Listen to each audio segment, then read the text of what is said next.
예, 그럼 지금부터 2026년 7월 1일 서울고등법원 제1형사부 재판을 시작하겠습니다. 예, 오늘 진행하는 사건은 사건 번호 2026로 1440 피고인 윤석열에 대한 위증 사건입니다. 먼저 사건 심리에 앞서서 재판 중계에 관한 고지사항을 말씀드리겠습니다. 특별검사 측에서 내란, 외환, 반란 범죄 등에 관한 형사절차에 관한 특례법 제11조 2항에 따라서 항소심 재판 전 과정의 중계를 신청하였고, 이에 관하여 재판장은 사안의 중대성, 또 이에 따른 국민의 알 권리 보장과 재판의 공정성, 피고인 등의 사건 관계인의 사생활 보호 등을 고려하여 항소심의 모든 공판기일에 한해서 그 개시 시부터 종료 시까지 재판의 중계를 허가하면서 그 방식으로는 방송사가 아닌 법원과 법원의 위탁을 받은 제3자를 통한 중계로 한정하는 결정을 하였습니다. 다만 향후 재판 진행 경과에 따라 법에서 정한 불허가 사유가 있을 경우 중계를 하지 않을 수도 있다는 점도 아울러 말씀을 드립니다. 예, 피고인 입정하십시오.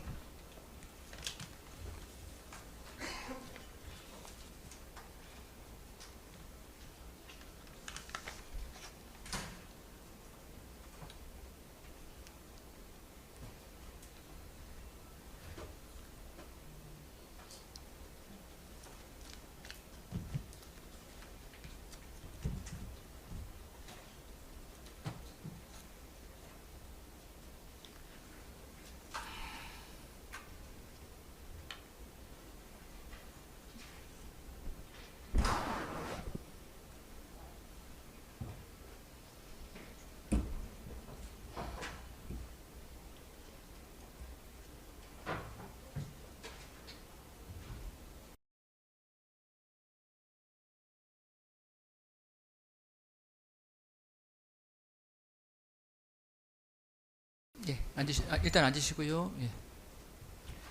예, 그리고 이 사건은 내란, 외환, 반란 범죄 등의 형사 절차에 관한 특례법 제11조 제3항에 따라서 기일의 전부가 속기 녹음된다는 점도 아울러 말씀드립니다. 먼저 출석 확인할 텐데요. 예, 검사 측에서 나오신 분이 예, 파견검사 김정국, 윤기선, 김현지 출석하였습니다. 예. 김정국, 윤기선, 김현지 검사님 출석하셨고, 변호인 측에서 나오신 분이 네, 김계리 베이철 변호사 출석했습니다. 예, 법무법인 3승의 김계리 베이철 변호사님 두 분 출석하신 거고요. 예, 그러면은 이제 지금부터 모두 절차부터 시작하도록 하겠습니다. 피고인 약간 일어나시겠습니까? 피고인 항소심 재판 중에 진술하지 않거나 또 개개의 질문에 진술 거부할 수 있습니다. 또 피고인에게 유리한 사항이 있으면 재판부가 묻지 않더라도 언제든지 말씀하실 수 있습니다. 피고인 성함이 어떻게 되십니까? 생년월일만 간단히 말씀하세요. 주소나 등록 기준지, 직업 등은 1심 재판 때하고 변동 없습니까? 예. 혹시 재판 마치기 전에 주소 등의 변동이 있으면 법원에 신고해 주시기 바랍니다. 일단 자리에 앉으십시오.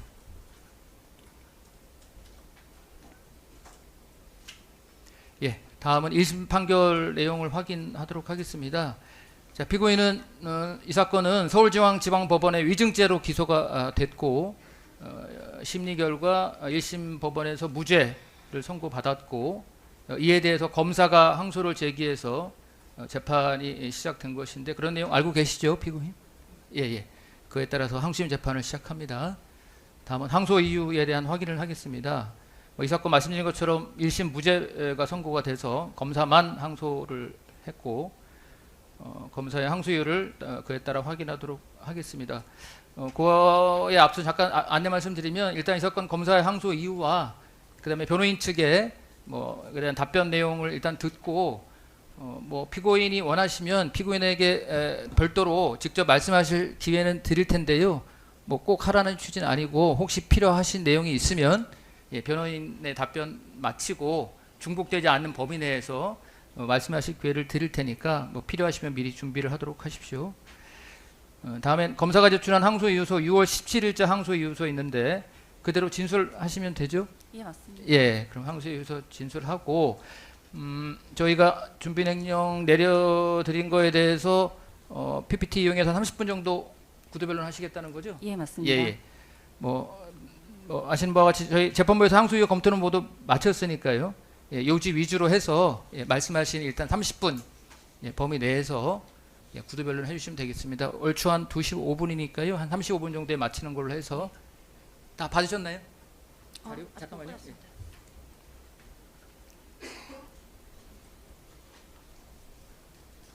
그럼 잠깐만요. 화면을 바꾸고 그럼 잠시 잠깐만 지금 중계를 잠깐만 중단하고요.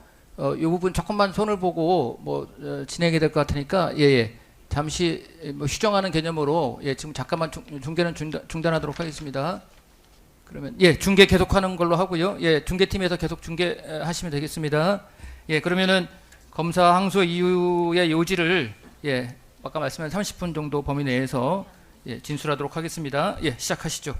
지금부터 피고인 윤석열에 대한 위증 사건의 특검 측 항소 이유에 대해 설명드리겠습니다. 이 사건 공소 사실의 요지에 대해 설명하겠습니다. 피고인은 2025년 11월 19일 한덕수 전 국무총리의 내란 우두머리 방조 등 사건의 증인으로 출석하여 사실은 한덕수의 국무회의 개최 건의를 받고 이를 수용하여 추가 국무위원을 소집했음에도 증언 과정에서 한덕수의 건의를 받기 전부터 추가 국무위원을 소집하여 국무회의를 거친 후 비상계엄을 선포할 계획이었다라는 취지로 기억에 반하는 허위의 진술을 하였습니다.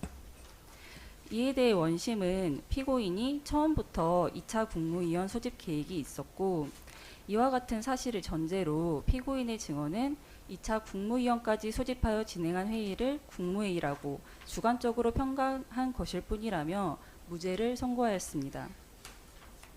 첫 번째 항소 이유인 피고인에게 2차 국무위원 소집 계획이 있었는지 여부에 대해 말씀드리겠습니다. 당시 국무위원 소집 현황에 대해 간단히 설명하면 2024년 12월 3일 피고인은 김용현과 함께 일명 8시 멤버라고 불리는 박성재, 김영호, 이상민, 한덕수, 조태열, 조태용을 먼저 대통령실로 소환하였고 저녁 8시에서 9시 사이에 8시 멤버들이 모두 집무실에 입실을 하였습니다. 피고인은 집무실에서 8시 멤버들에게 비상계엄 선포 계획을 고지하는 원심 판결문의 표현에 따르면 일명 집무실 회동을 하였고 21시 10분경 집무실 회동을 마친 후 김용현을 제외한 5명이 집무실에서 대접견실로 이동을 하였습니다. 그리고 피고인은 대통령 수행실장인 김정한을 불러 추가로 소집할 국무위원 명단을 불러주며 소집 통지를 지시하였습니다. 21시 14분경부터 추가 국무위원들에게 소집 연락이 전달되기 시작하였고 22시 16분경 전 중소벤처기업부 장관이었던 오영주가 도착하여 국무회의 의사정족수가 충족되자 피고인은 약 2분가량 국무위원들 앞에서 발언한 후 22시 18분경 비상계엄을 선포하기 위해 브리핑룸으로 이동하였습니다. 나머지 다른 7명의 국무위원들에게는 추가 소집 통지조차 이루어지지 않은 상황이었습니다. 원심은 피고인이 핵심 국무위원들과 먼저 토의를 한 후 논의가 마무리될 때쯤 추가 국무위원 소집을 해서 국무회의를 진행했으면 좋겠다라는 지침을 주었다는 김용현의 증언을 근거로 피고인이 한덕수의 건의 전부터 추가 국무위원 소집 계획이 있었다고 판단하였습니다. 하지만 김용현은 수사기관에서 여러 차례 조사를 받으며 비상계엄 준비를 위해 피고인과 논의했던 내용, 비상계엄 선포문이나 포고령 등의 준비, 동원 가능한 병력이나 배치 문제, 비상계엄 선포가 가능한 국가 비상 상태인지 여부 등에 대해서는 매우 구체적으로 진술을 하였으나 국무회의 개최 준비에 대해서는 진술을 전혀 한 적이 없었습니다. 그러던 중 피고인이 국무위원들에게 소집 통지를 제대로 하지 않아 국무회의 심의권을 침해하였다는 직권남용, 권리행사 방해 등 사건에서 이러한 국무회의 관련 절차가 문제되자 피고인과 이미 국무회의 심의를 거치는 것을 전제로 논의가 됐던 것으로 보이는데 맞나요? 라는 변호인의 유도 질문에 김용현은 피고인이 핵심 국무위원들과 먼저 토의한 후 추가 국무위원을 소집하라는 지침을 주었다는 내용의 진술을 한 것입니다. 피고인에게 유리한 내용의 진술을 수사기관에서는 전혀 하지 않았다가 피고인의 별건 재판 과정에서 변호인의 유도 질문에 이러한 답변을 하는 것으로 볼 때 김용현의 증언은 믿기 어렵습니다. 또한 김용현의 증언에 따르면 피고인이 김용현에게 1차, 2차 국무위원 소집과 국무회의 준비를 맡겼다는 것인데 김용현은 비상계엄 선포문, 포고령, 지시문건 등은 준비한 반면 국무회의에 필요한 문건은 전혀 준비하지 아니하였고 비상계엄의 필수 요건이 부서에 관련된 문서도 전혀 준비한 것이 없었습니다.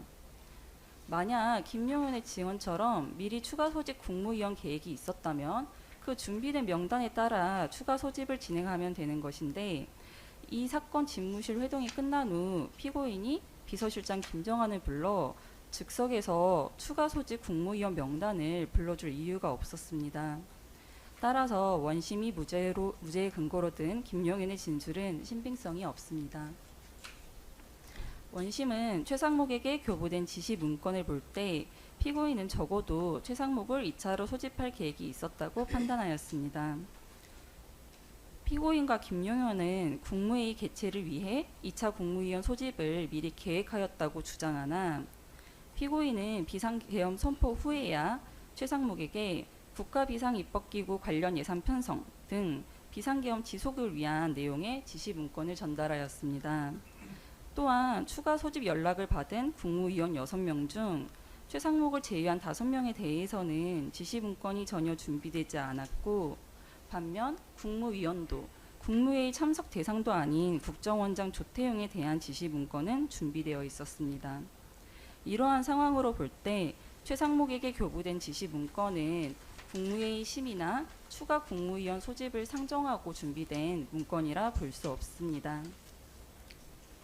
원심은 한덕수는 피고인이 21시 14분경 국무위원 소집을 시작한 이후인 21시 29분경에 집무실에 들어가 국무회의 개최를 건의한 것으로 보이고 만약 집무실 회동 시에 국무회의 개최를 건의하였다고 하더라도 피고인이 그 건의로 인해 추가 국무위원을 소집하였다고 볼 수 없다고 판단하였습니다. 하지만 한덕수는 피고인에게 국무회의 개최를 건의하였더니 피고인이 비상계엄은 고도의 통치행위이기 때문에 꼭 국무회의를 거칠 필요는 없다라고 답을 하였고 계속 건의하자 피고인이 그럼 그렇게 해보라며 답했다고 일관되게 진술하고 있었습니다. 만약 원심의 판단대로 피고인이 처음부터 국무회의 개최 계획이 있었다면 한덕수에게 국무회의 개최를 준비 중이다. 이미 추가 국무위원을 소집하고 있다. 라는 답변을 하였을 것이지 이러한 답변을 할 이유가 없습니다.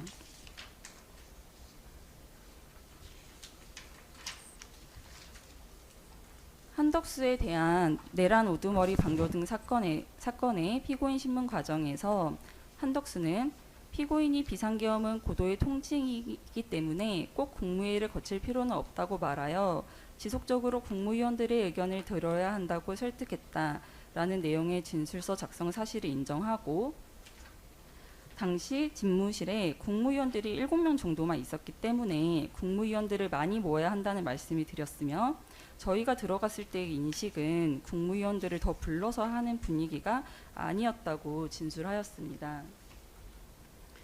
그리고 원심은 일부 국무위원들 진술에 따르면 집무실 회동을 마친 후에야 국무회의 이야기가 나와 한덕수가 21시 29분경 재차 집무실에 들어가 국무회의 건의를 한 것으로 보인다고 판단하였으나 한덕수는 21시 29분경에 있었던 대화에 대해 일부 국무위원들은 총리께서 들어가서 국무회의를 해라 이런 이야기를 했다고 하는데 그건 기억이 나지 않는다. 대통령에게 국무위원들이 오는 것을 기다려야 한다는 말씀을 드렸던 것 같다고 진술하였습니다. 이러한 진술을 보면 한덕수는 집무실 회동 시 국무회의 개최 건의를 하였고 피고인이 국무회의가 필요 없다는 반응을 보였기 때문에 재차 국무위원들이 오는 것을 기다려야 한다고 건의한 것을 알 수 있습니다.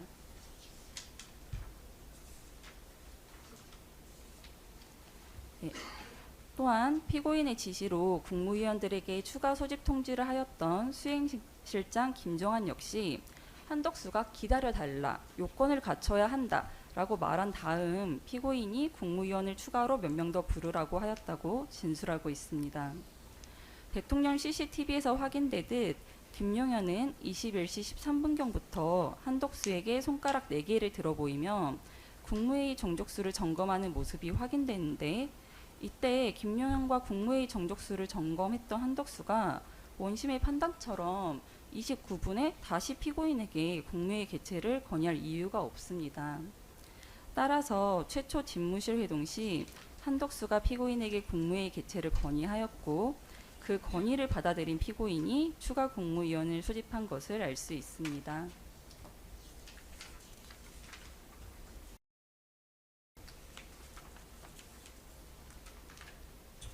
원심은 김용현이 21시 13분경부터 한덕수에게 손가락 4개를 들어 보이며 논의한 행위에 대해 국무회의 의사 정족수를 논의한 것으로 볼 여지가 있지만, 한덕수의 건의에 따라 피고인이 국무위원을 추가 소집하였다고 인정하기는 어렵다고 판단하였습니다. 원심은 한덕수를 비롯한 8시 멤버들이 집무실 회동을 마친 후에는 추가 국무위원 소집 사실에 대해 모르고 있다가 21시 29분경 한덕수가 피고인에게 국무회의 개최를 건의하였다고 판단하였는데, 앞서 설명하였듯 이미 21시 13분경부터 김용현과 국무회의 정족수를 논의했던 한덕수가 29분에 다시 국무회의 개최를 건의할 이유가 없는 바 원심의 판단은 모순됩니다. 또한 피고인과 김용현이 한덕수의 건의 전부터 미리 세운 계획에 따라 추가 국무위원을 소집한 것이라면 그 정해진 계획에 따라 예정된 추가 국무위원을 소집하면 되는 것이지, 굳이 한덕수와 의사 정족수를 논의할 이유가 없습니다.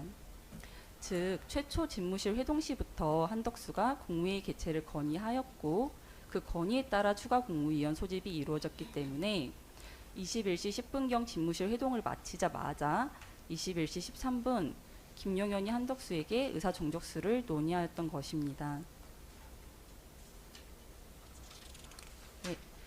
이 외에도 피고인은 비상계엄 선포 예정 시각 2-3시간 전에 소집하였던 8시 멤버의 명단은 문서로 준비한 반면, 추가 소집한 국무위원 명단은 김정환에게 즉석에서 구두로 불러준 점, 추가 소집 국무위원이 도착하기 전임에도 국무회의 여부와 상관없이 비상계엄을 선포하러 이동하려 하였고, 이에 박성재 등의 국무위원이 만류한 일도 있었던 점, 21시 14분경부터 추가 국무위원을 소집해서는 예정된 22시 비상계엄 선포 전까지 국무회의 심의를 마치는 것은 물리적으로 불가능한 점 등을 고려하면, 피고인은 집무실 회동 시 한덕수의 건의를 받고 국무회의 개최를 위해 추가 국무위원 소집을 진행한 것임에도, 원심은 피고인이 한덕수의 건의 전부터 추가 국무위원 소집 계획이 있었다고 사실을 오인하였습니다. 두 번째 항소 이유에 대해 말씀드리겠습니다. 원심은 피고인이 한덕수의 건의 전부터 추가 국무위원 소집 계획이 있었다는 잘못된 사실을 전제로 피고인은 1차, 2차로 국무위원을 소집하여 진행한 회의를 국무회의라고 주관적으로 평가하여 증언한 것이기 때문에 피고인의 진술이 위증죄의 대상이 되지 않는다고 판단하였습니다. 먼저 원심은 앞서 설명하였듯 피고인이 한덕수의 건의 전부터 추가 국무위원 소집 계획이 있었다며 사실을 오인하여 잘못된 사실을 전제로 판단한 바, 이러한 사실 오인이 바로 잡힌다면 그에 기반한 법리 오해의 점도 바로 잡혀야 됩니다. 그리고 피고인이 증언한 한덕수의 내란 우두머리 방조 등 사건에서 쟁점 중 하나는 한덕수가 비상계엄 선포와 관련하여 국무회의 외관을 형성하기 위해 피고인에게 국무회의 개최를 건의하였는지 여부였습니다. 증언의 내용을 보면 피고인이 받은 질문은 한덕수의 건의 전부터 국무회의 의사 정족수에 필요한 국무위원을 소집하고 국무회의 심의 진행 계획이 있었는지, 즉 사실관계에 대한 질문이었습니다. 피고인의 증언 역시 한덕수의 건의 전부터 국무회의에 필요한 13명 정도의 국무위원을 불러 국무회의를 개최할 계획이 있었다는 사실과 거짓으로 판단할 수 있는 구체적인 사실관계에 대한 진술이었습니다. 하지만 원심은 2차 소집 계획에 대한 사실을 오인하고 피고인의 증언이 주관적 평가에 불과하다며 법리를 오해하여 판단하였습니다. 이에 특검은 원심의 사실 오인과 법리 오해를 바로잡고자 항소하게 되었습니다. 이상으로 항소 이후의 진술을 마치겠습니다. 예, 예. 항소위원 말씀까지 그럼 일단 들었고요. 예. 다음에는 피고인 측 답변을 드릴 텐데 뭐 피고인 측에서 답변사라는 명칭에 뭐 항소에 대한 답변을 명시로 내지는 않으셨는데 일단 일응은 뭐 답변은 항소 기각부 하시는 걸로 예, 그렇습니다. 되겠죠? 예. 오늘자로 변호인 의견서 3으로 항소 이 아, 특검 3을 내셨나요? 예, 오늘 냈습니다. 아, 예, 예. 알겠습니다. 그러면은 예, 뭐 일단 기각을 구하는 취지로 일단은 저희가 조서에 남겨놓고 그 말씀처럼 구체적인 내용은 이것도 마찬가지로 30분 정도 구두변론. 저희가 그 당초 30분을 허가를 구했습니다만 예. 그 준비를 하다 보니 좀 양이 늘어나서 한 네. 40분 정도 40분? 10분 정도 좀 더 허용해 주셨으면 예, 감사하겠습니다. 예, 그러시죠. 뭐 40분 정도는 하시는 걸로 하고 그리고 일단 제출한 서명 그러면 6월 30일자 변호인 의견서 1, 2랑 그다음 오늘 7월 1일자 3은 다 진술은 그대로 하시고요. 네, 예, 그렇습니다. 예, 알겠습니다. 그럼 그렇게 일단 하고 이 자료 잠깐만요. 이거 다 검사님들은 갖고 계신가요? 예. 오늘자 의견서 3은 요거는 요 실체에 관한 그러면 내용인 건가요? 예, 그렇습니다. 예. 요 내용 위주로 구두변론 하시는 걸로 하는 거죠? 예, 그렇습니다. 예, 알겠습니다. 그러면 지금 한 2시 반이니까요. 한 3시 한 10분 정도까지 하신다고 생각하시고 예, 자료 다 받으셨죠? 예, 시작하시죠.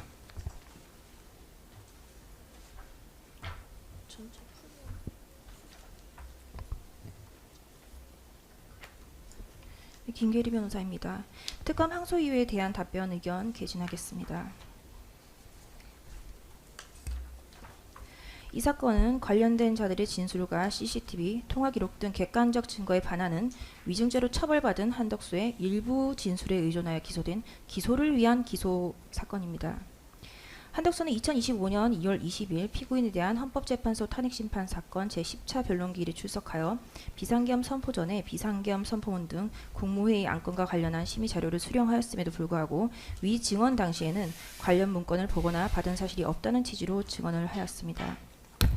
피고인은 위 헌법재판소 절차에서부터 지금까지 국무위원들에게 비상계엄 선포문 등을 국무회의 안건 심의 자료를 제공하고 국무회의를 진행한 사실을 주장하여 왔습니다. 한덕수는 그 사실을 부인하고 위증을 하였다가 대통령실 CCTV가 확보되고 공개되는 바람에 그 위증이 탄로나고 이에 따라 기소 및 유죄의 선고를 피할 수 없었던 자입니다. 본인의 재판에서 위증하였음을 스스로 시인하여 유죄의 선고를 받았습니다.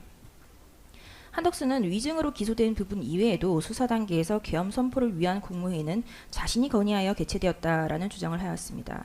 그러나 이 한덕수의 주장은 당시 함께 있었던 이상민, 조태용, 조태열, 박성재, 김정환 수행실장, 강희구 부속실장의 수사 단계에서부터의 진술 및 객관적 증거인 대통령실 CCTV와 통화 내역에 반하는 주장입니다. 이하에서 상소를 하도록 하겠습니다.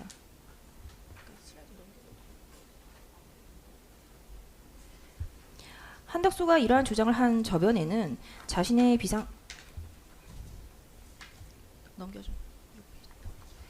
저변에는 자신은 비상계엄에 반대를 하였고 국무총리로서 이 사건 비상계엄의 선포를 저지하기 위하여 노력하였다는 것을 주장하기 위한 것입니다. 즉 자신의 관여한 정도를 낮춰 이 사건과 관련된 주목과 수사선상에서 벗어나기 위한 허위 주장에 불과하고 자신의 이러한 주장 때문에 오히려 계엄의 주요 임무에 종사하였다는 혐의로 유죄의 판결을 받았습니다. 이 사건 이중이 기소된 날은 2025년 12월 5일입니다. 당시 피고인에 대한 소위 체포방해 사건의 구속영장 기간의 만기가 도래하는 시점이었고 일반 이적 사건의 영장 추가 발부가 심사를 앞두고 있던 상황이었습니다. 특검은 피고인의 도덕성에 흠집을 내고 증거인멸의 가능성을 부각시키고 영장의 추가 발부 심사를 앞둔 재판부의 여론으로 압박을 하기 위하여 다른 모든 객관적 증거를 도외시한 채 한덕수의 일관되지 않은 일부 진술에만 근거로 이 사건 위증의 기소를 작출하여 강행하였습니다. 특검이 이 사건 기소는 한덕수의 진술에 근거한 것인데 문제는 한덕수의 진술이 일관되지 않는다라는 것입니다. 방금 특검이 항소유를 개진하면서 한덕수가 일관되게 진술을 하였다라고 하였으나 이는 사실과 다릅니다. 한덕수는 2025년 2월 20일 헌법재판소에 출석하여 증언할 당시 소추인 측 대리인이 한덕수 조서의 내용에 대하여 대통령님은 처음부터 국무회의는 생각하지 않았던 것 같아요. 제가 대통령께 국무위원들 말을 들어보시지요 라고 해서 국무위원들이 모이게 된 것이고요 라고 조서에 기재된 내용이 맞냐고 물으면서 피고인이 원래 국무회의에 계획이 없었으나 한덕수의 건의 때문에 국무회의를 개최하였다는 취지의 답변을 유도하였습니다. 그러나 한덕수는 그런데 사실 대통령님이 국무회의를 소집하려고 하였는지 안 했는지는 대통령님의 계획이기 때문에 제가 정확히 몰랐습니다. 제 판단은 대통령님의 뜻을 정확히 계획을 모르고 본인이 생각하신 것이고요 라고 답변하였습니다. 이처럼 특검은 한덕수의 진술조차 자신의 대통령의 계획은 정확히 모르고 본인이 생각한 것이라고 명확히 진술하고 있음에도 이를 도외시하고 피고인을 기소하였습니다. 이는 기소를 위한 기소에 불과합니다. 또한 특검이 원심 증거 조사 시 인용한 증거입니다. 이 캡처된 화면은 저희가 작출한 게 저희가 만든 것이 아니라 특검이 지난 1심의 그 서준조사 기일에 제출한 자료의 일부를 그대로 캡처한 것입니다. 이 증거에도 2025년 2월 25일 특별위원회에서 용해인이 이때까지 윤석열 대통령은 국무회의를 소집할 계획은 없었던 거고 그 상황에서 국무회의 소집을 대통령께 건의한 것은 총리가 하신 것이 맞지요? 라고 질문을 하자 그 문제는 제가 대통령님께서 정확히 마음속으로 국무회의를 어떻게 할 것인지에 대한 것을 모른다는 취지로 말끝을 흐렸고 용해인의 재차 질의에도 알고 있다라고 한 것은 조금 오버해서 말씀드린 것 같고요 라고 답변하였습니다. 이처럼 한덕수의 진술이 피고인의 진술이 위증이라는 근거가 될 수는 없습니다. 특검의 2020년 6월 2일자 항소장 기재 항소 이유는 피고인이 한덕수의 건의 전에 국무회의를 개최할 의사가 있었는지 여부가 쟁점인 이 위증죄의 성부와 무관한 국무회의 절차의 절차적 하자를 다투는 것으로 이 사건의 항소 이유가 될 수 없습니다. 특검은 항소장 제3쪽에서 누구도 사전에 국무회의와 부서를 준비한 사실이 없습니다. 4쪽에서 5층 대접견실로 국무회의 개최를 위한 물적 여건, 마이크, 녹음장치 등 전혀 갖추어지지 않은 곳이고 국무회의록 작성을 위해 국무회의 간사인 의정관이 배치된 바 없으며 국무위원에게 소집 연락을 돌리면서 국무회의 목적을 알리지도 않았다라는 등의 사유를 나열하고 있습니다. 이는 비상계엄의 요빈익성에 기인하여 국무회의가 통상적이지 아니함에 의한 것으로 이 사건과 별건인 내란 우두머리 사건에서 비상계엄의 선포를 위한 국무회의의 절차적 하자에 대하여 다투어지는 쟁점일 뿐 한덕수의 국무회의 건의 전에 피고인에게 국무회의를 개최할 의사가 있었는지 여부가 쟁점인 이 사건 위증죄의 성부와는 무관한 쟁점입니다. 이상민, 박성재, 조태열, 조태용 등의 진술로 확인되는 한덕수의 건의의 실제 시점은 2024년 12월 3일 9시 21시 29분 41초경 이후입니다. 특검은 항소 이유서에서 이상민, 조태열, 박성재, 김용호의 진술은 한덕수의 진술의 신빙성을 부인할 사유가 되지 않습니다라고 주장합니다. 한덕수는 자신이 최초 집무실에 들어갔을 때 계엄에 대한 이야기를 듣고 국무위원들이 있는 자리에서 국무회의 얘기를 꺼냈다고 주장한 바 있습니다. 그러나 이러한 한덕수의 진술 자체가 일관되지 못합니다. 더 나아가 함께 있었던 이상민, 조태열, 조태용 등의 진술은 집무실에 들어가서 처음에 계엄에 대한 논의를 할 때에는 그럴 정신이 없었고 집무실에서 나와서 대접견실에 대기하고 있다가 한덕수가 다시 집무실로 들어가서 대통령과 독대를 하며 국무회의를 건의한 것으로 상황을 일치하여 상술하고 있습니다.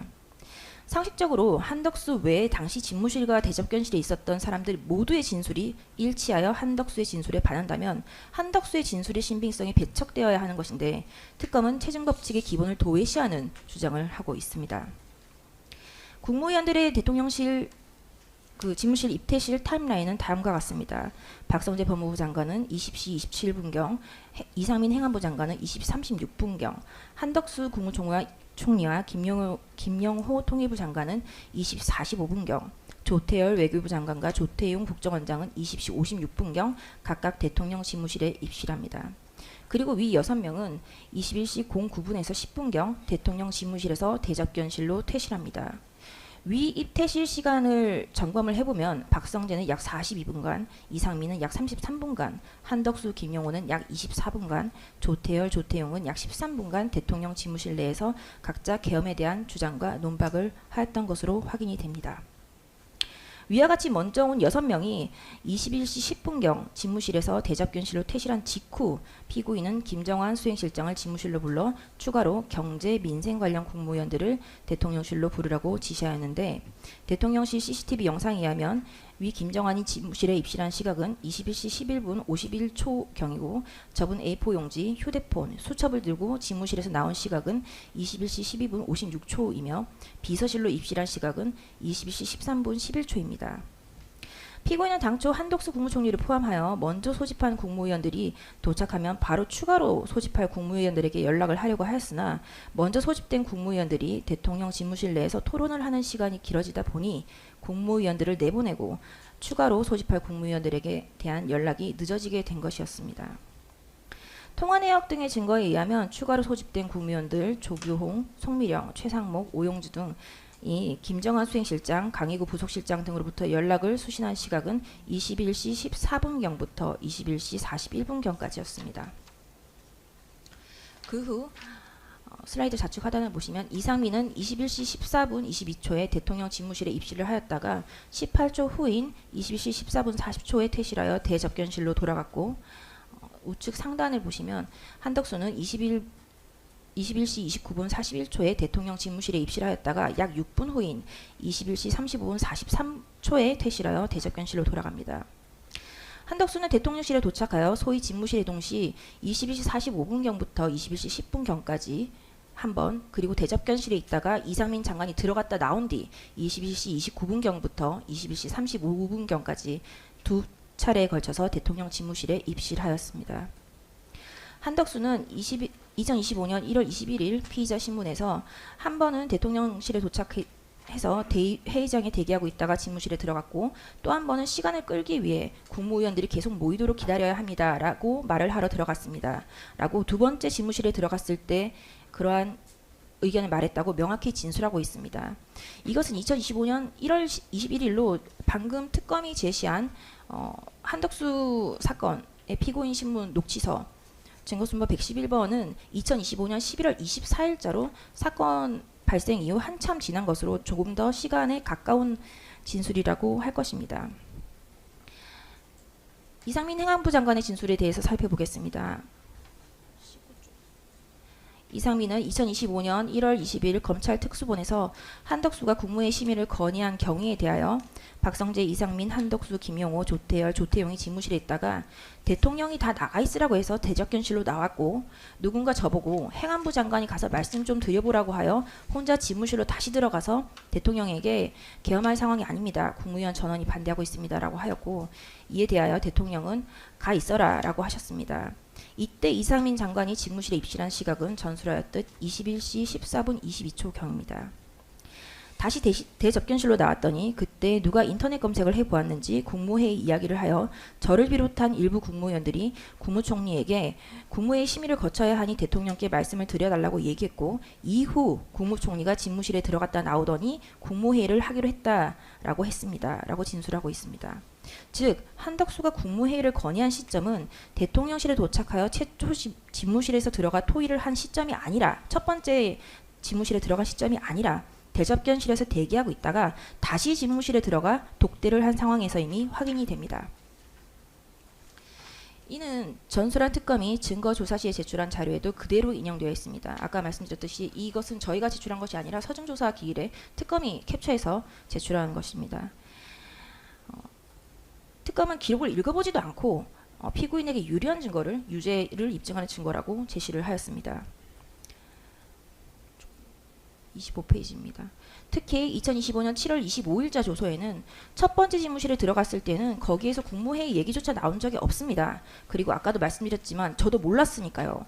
국무회의 심의가 필요하다는 것 자체를 저도 몰랐고 그런 이야기 자체가 안 나왔습니다. 그리고 또 총리님께서 대통령 집무실에 갔다 오신 다음 대통령께서 국무회의를 하시기로 하셨다라고 말씀하셨어요. 라고 명확하게 답변을 하고 있습니다. 조태열 외교부 장관의 진술을 살펴보겠습니다. 조태열 외교부 장관 진술 역시 피고인의 주장에 부합하는 증거들을 인용하고 있습니다. 최초 집무실 회동이 아닌 6명이 대접견실로 이동을 하였고 총리님께서 집무실로 다시 들어가서 대통령님을 한 번 더 설득해 보시라고 재촉했습니다. 총리만 다시 불러서 총리님만 혼자 집무실로 들어가셨습니다. 총리가 대통령 집무실에 다시 들어갔다가 몇 분 정도 지난 뒤 나와서 다른 국무위원들도 불러서 이야기를 더 들어봐야 하지 않겠냐라고 대통령님을 설득했다라고 말했다라고 진술하고 있습니다. 또한 한덕수 총리가 뭐라고 얘기하던 것인가요? 라는 질문에 국무위원들을 더 부르려면 명분이 있어야 되니까 대통령께 국무회의 얘기를 하셨는지 모르겠는데 저한테는 국무회의라는 말은 안 하시고 국무위원들을 더 불러서 얘기를 들어봐야 된다라고 설득했다라고만 얘기하셨습니다. 22시가 막 다가오니까 시간도 벌고 하시려고 하신 게 아닌가 싶습니다. 라고 진술했습니다. 또한 처음에 제가 집무실에 들어갔을 때는 이미 한덕수 총리가 집무실 안에 계셨는데 제가 들어간 이후에는 그런 말씀을 하시는 것을 듣지 못했습니다. 그러고 나서 6명이 다 같이 대접견실로 나온 다음에 한덕수 총리께서 중간에 다시 집무실에 들어가셨는데 그때 집무실에서 나온 다음에 대접견실에 있었던 저희들에게 대통령께 다른 국무위원들의 얘기를 더 들어보셔야 된다고 설득을 했다라고 하셨습니다. 라고 두 번째 들어갔을 때라고 명시적으로 진술하고 있습니다. 박성재 장관의 진술도 일치합니다. 당시 집무실에 있을 때, 그러니까 그 원심 판결에서는 집무실 회동이라고 표현을 합니다만 국무회의를 열어야 한다는 말이 나왔었나요? 라는 질문에 그때는 그 말은 안 나왔던 것 같아요. 그 자리에서는 아닙니다. 제가 집무실에서 회의장으로 나와 있다가 그때 국무회의를 해야 한다는 말이 나왔던 것 같은데 정확히는 모르겠어요. 대통령 집무실 내에서 대통령 앞에서 핸드폰을 찾아보기는 어렵지 않겠습니까? 라고 진술했습니다. 이어 박성재 장관은 최초 집무실 회동이 아닌 대접견실에 나와 있을 때 이거 국무회의 심의 대상이 아니냐라는 말이 오고 간 것 같아요. 근데 국무회의를 해야 한다고 해서 사람들이 오기를 기다리고 있었던 것은 맞는 것 같아요. 라고 진술하여 국무회의를 위해 기다렸음을 명확히 진술하고 있습니다. 김용호 통일부 장관의 진술 역시 일치합니다. 이상민, 조태열, 박성재 등의 진술과 일치해서 대접견실로 돌아오고 나서, 그러니까 최초 집무실이 아니라 대접견실로 돌아오고 나서 처음에 온 장관들 말고 다른 장관들을 좀 더 불러야 되겠다는 움직임이 있었던 것 같습니다. 라고 하여 최초 집무실 회동이 아닌 그 이후 시점임을 명확히 확인하고 있습니다. 또한 누군가 국무위원들이 사인을 하고 가야 한다고 했습니다. 그러나 저는 서명을 거부하고 나와서 대통령실을 떠났습니다. 라고 하여 부서의 문제도 언급하고 있습니다. 국정원장 조태용의 진술 역시 최초 집무실 회동이 아니라 회의실로 돌아와서 부속실에서 국무위원들을 불렀다라고 진술을 하고 있고 한덕수 총리가 국무회의를 열어야 한다고 했기 때문에 그랬다는 것인가요? 라는 질문에 국무회의를 열어야 한다는 얘기는 제가 못 들었어요. 라고 해서 한덕수와 함께 있었던 최초 집무실 회동에서는 한덕수가 국무회의를 열어야 한다고 말한 사실이 없음을 확인하고 있습니다. 방금 특검이 항소 이후 요지를 진술하시면서 김용현 장관이 수사기관에서 단 한 번도 그런 진술을 한 적이 없고 그 별건 사건에서 피고인의 변호인의 유도신문의 답변을 국무회의를 준비했다는 답변을 했다는 취지로 진술해왔습니다만 그는 객관적 사실에 반합니다. 김용현 국방부 장관은 계엄 직후인 2024년 12월 8일 피의자 신문에서도 첫 번째로 계엄 선포문이 있어야 하고 이를 국무회의 안건으로 올려야 한다고 말씀드렸고 라고 명확히 진술하고 있습니다. 이는 최근에 진술한 게 아니라 계엄 직후에 수사기관에서 진술한 것이고 그는 증거로 제출이 되어 있습니다. 피고인은 2025년 6월 28일 특검에 출석해서 조사를 받을 당시에 김용현 국방부 장관이 첫 번째로 계엄 선포문이 있어야 하고 국무회의 안건을 올려야 한다고 보고하였던 부분에 대해서 그것은 김용현 장관이 얘기를 하지 않아도 우리 다들 사법시험을 본 사람인데 헌법상 내용을 알고 있죠 라고 답하였습니다. 피고인은 정치적으로 대통령이기 이전에 사법시험을 합격하고 검찰총장을 한 사람입니다. 계엄 선포를 위하여 국무회의를 개최해야 한다는 사실은 당연히 인지하고 있었고 이를 보안을 유지하면서 국무회의를 개최하기 위하여 주요 국무위원인 국무총리 한덕수, 행안부 장관 이상민, 법무부 장관 박성재, 통일부 장관 김영호, 외교부 장관 조태열, 국무위원은 아니지만 계엄 선포 당시 당연히 이를 알고 업무를 준비하여야 할 국정원장 조태용, 안보실장 신원식, 비서실장 정진석을 먼저 대통령실에 부른 것입니다. 이상과 같이 그 자리에 있었던 이상민, 박성재, 조태열, 조태용 등의 공통된 진술의 취지는 한덕수가 주장하는 최초 집무실 회동 시가 아니라 그 이후 대접견실에서 대기하고 있던 중에 국무회의 얘기가 나와서 한덕수가 집무실로 다시 들어가서 국무회의를 언급했다라는 것이고 최초 집무실에서 있었던 논의 자리에서 자신의 건의에 따라 국무회의가 소집되었다라는 한덕수의 주장은 한덕수 혼자만의 주장이며 그마저도 진술이 일관되지 아니합니다. 21시 09분 31초부터 21시 10분 17초까지 순차적으로 먼저 온 6명과 계엄 선포에 대한 논쟁이 길어지자 대통령은 집무실에서 대접견실로 일단 내보내고 바로 21시 11분 51초경 수행실장 김정환을 불러서 추가로 경제 민생 관련 국무위원들을 대통령실로 부르라고 지시한 것이며 피고인의 지시에 따라서 21시 14분 조경, 21시 30분 송미령에 대한 연락을 하고 있을 때 21시 29분경부터 한덕수가 집무실로 들어가 국무위원을 부르자고 한 것입니다. 소집 통지가 늦어졌을 뿐이지 국무회의 심의 없이 계엄을 선포한 것은 아니었고 오히려 국무회의 심의를 위하여 당초 10시로 예정되어 있던 계엄 선포 시기를 정족수가 채워질 때까지 기다려서 늦추어 10시 28분에서야 계엄이 선포된 것입니다. 이러한 사실을 통하여 피고인이 계엄 선포나 국무회의 절차적 요건을 잠탈하려고 한 것이 아님을 알 수 있고 한덕수의 건의에 의하여 국무회의가 이루어졌다는 것은 한덕수의 허위 주장 또는 착각일 뿐 객관적 증거에 전혀 부합하지 않습니다. 한덕수의 헌법재판소의 증언과 같이 한덕수로서는 대통령과 국방부 장관의 계획을 전혀 알 수 없는 것인데 한덕수의 일관되지조차 않는 진술을 기반으로 한 이 사건 기소는 억지 기소인 것입니다. 특검이 증거기록으로 제출한 수사보고서 역시 그와 같은 결론을 명확히 적시하고 있습니다. 이 검사 작성 수사보고서에도 21시 20분경 대접견실로 이동 이후 국무총리가 대통령에게 다른 국무위원 얘기를 들어보자고 건의하여 국무위원들에게 연락했다라고 기재하고 있습니다. 이처럼 모든 증거가 한덕수가 최초 집무실 회동에서 국무회의를 건의한 것이 아님을 명시하고 있음에도 특검은 자신들이 증거로 제출한 수사보고서의 내용을 무시한 채 그에 반하는 주장을 하고 있는 것입니다. 피고인이 김정환 수행실장에게 국무위원 추가 소집을 지시한 시점은 21시 11분 51초경입니다. 그에 대한 증거를 추가로 살펴보겠습니다. 특검 제출의 증거조사 자료에 인용된 김정환 수행실장의 2025년 5월 23일자 진술조서입니다. 여기에도 김정환이 추가로 국무위원을 소환하라고 지시받은 시점이 21시 12분경이고 수첩과 A4지에 기록하였음을 진술하고 있습니다. 이는 한덕수가 건의를 하러 집무실에 들어간 21시 29분경보다 앞선 시점입니다. 김정환은 2025년 5월 23일 진술에서도 2025년 7월 2일 진술에서도 일관되게 자신이 지시를 받은 것은 21시 12분경이라고 진술하고 있습니다. 자신이 대통령의 지시를 받고 강의구에게 추가적으로 장관님을 빨리 불러달라고 전달했다라고 진술을 하고 있습니다.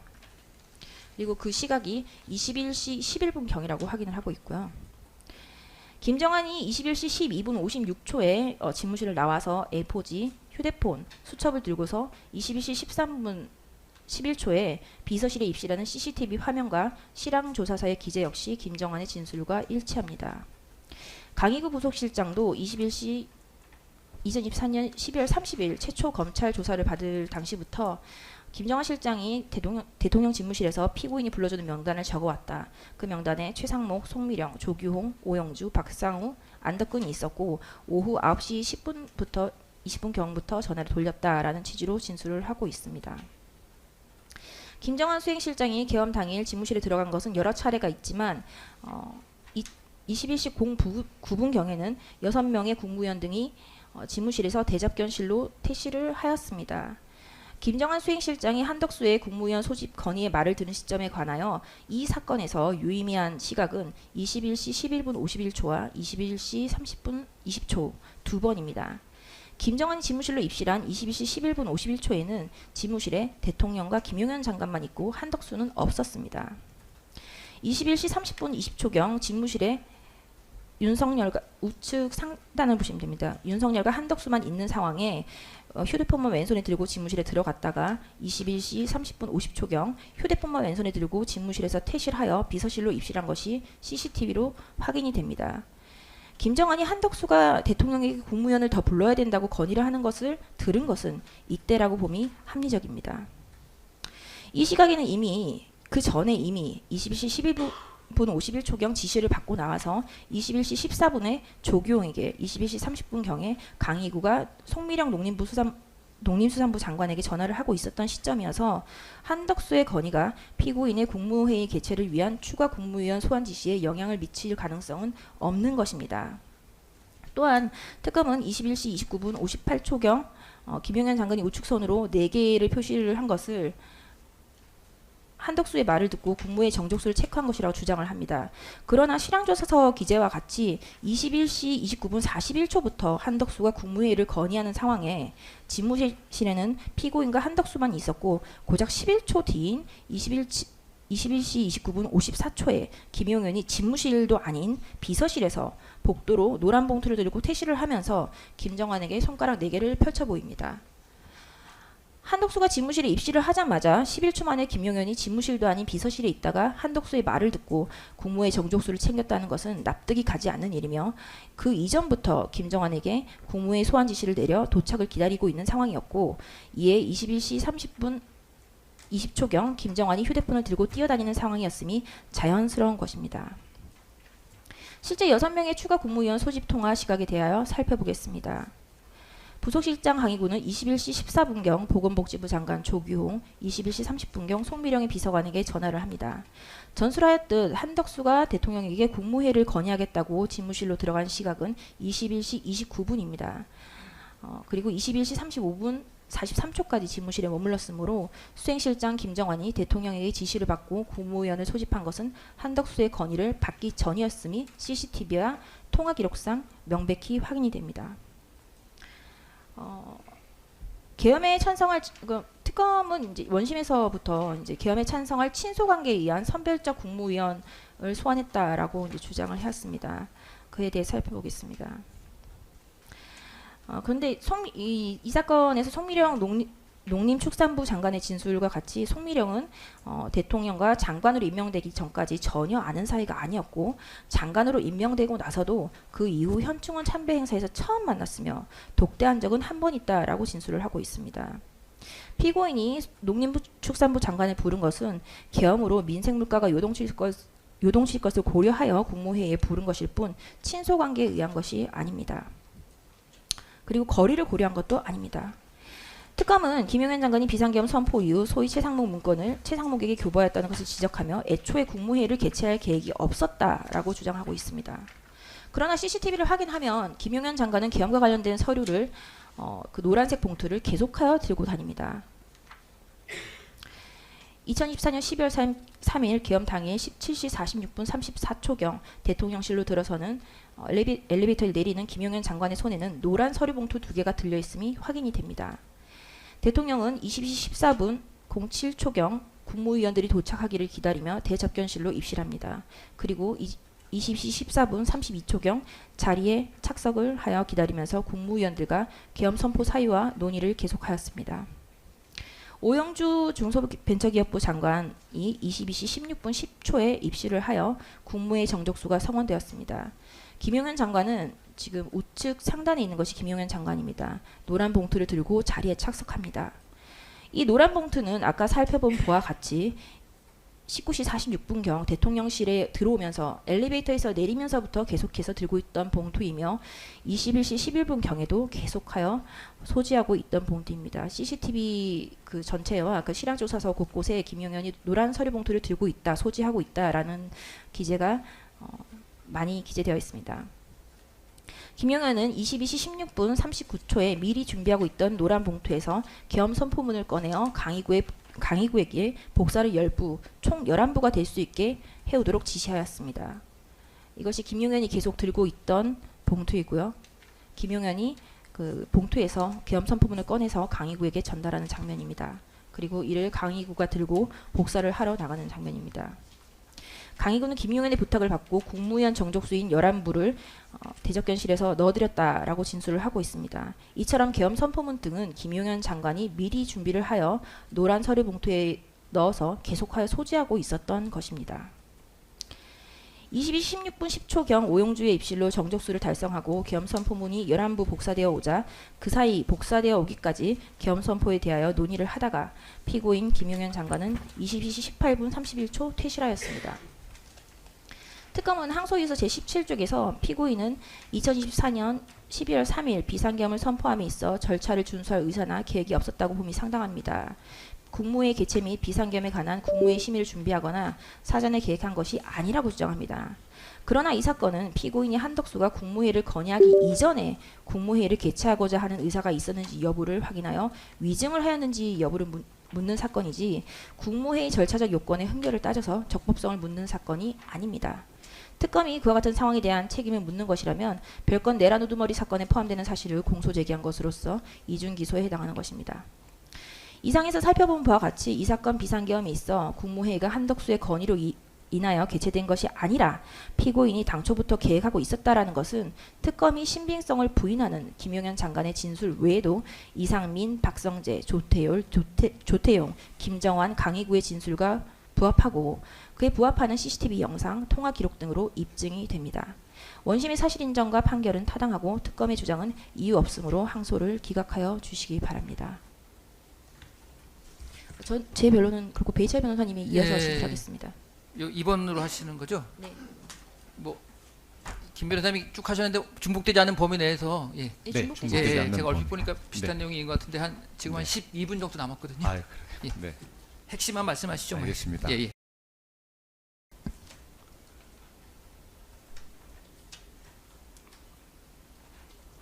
예, 배의철 변호사입니다.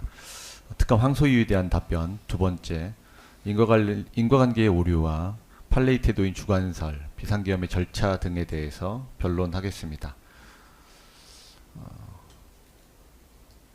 9페이지입니다.